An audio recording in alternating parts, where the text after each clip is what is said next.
this summer. A weird artsy boy puts on his safety goggles and some random fur he found in the basement to fight evil.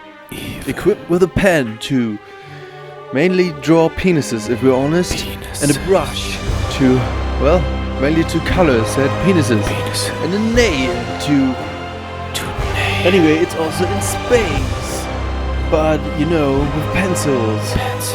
Maybe he draws like portal stuff in the space, like Doctor Strange. Yeah.